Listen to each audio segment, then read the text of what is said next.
Hele, zkus to, co jsem posílal já, ty vole, a normálně tam řekni Mladá Boleslav.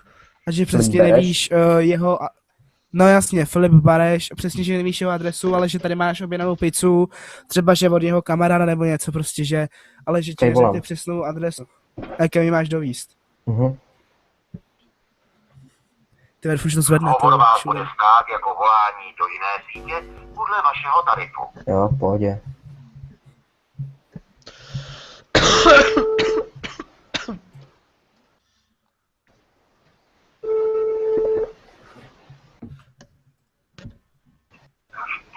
Ano? Dobrý den, tady Petr Vondráček, Pizza Express. Máme tady nějakou objednávku pizzy Žampionová extra velká na jméno Filip Bareš a je to Mladá Boleslav. Objednával to prý nějaký známý a že mi nemohl říct přesnou adresu, tak se potřebuju dohodnout, kde si chcete vyzvednout pizzu. Já jsem si žádnou pizzu neobjednával, ale to... No Myslím, nějaký, že by si někdo objednal na moje jméno, ale já teď ani nejsem doma, takže nevyloučený. jo, tak, no tak to teďka opravdu nevím, co budu dělat, protože fakt nějaký váš známý říkal, že prej budete dělat, že nevíte, o čem mluvím a objednal vám nějakou žampionovou extra velkou na prostě jméno Filip Bareš. Tak to nevím, co to je za vtípek tohle.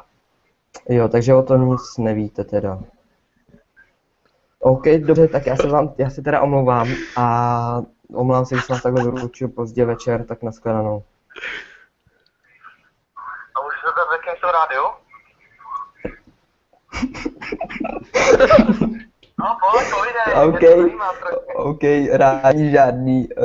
Tady to si objednal na tebe týpek jménem Erdy, jestli ti to něco říká. Ty vole, Pavlik, jo. A tím tě chce pozdravit teda a tak jo. A chci ti popřát dobrou noc. Já ho taky zdravím a... Je v live streamu. OK, díky, tak čau čau. Mějte se. Kdo to je, sakra? Tyjo, to byl zabiják, tyjo. První jakým jste rádio, tyjo. A prosím tě, kdo to je přesně? Kolik mu je? Erdy, já tě zase neslyším. Nejde jich slyšet.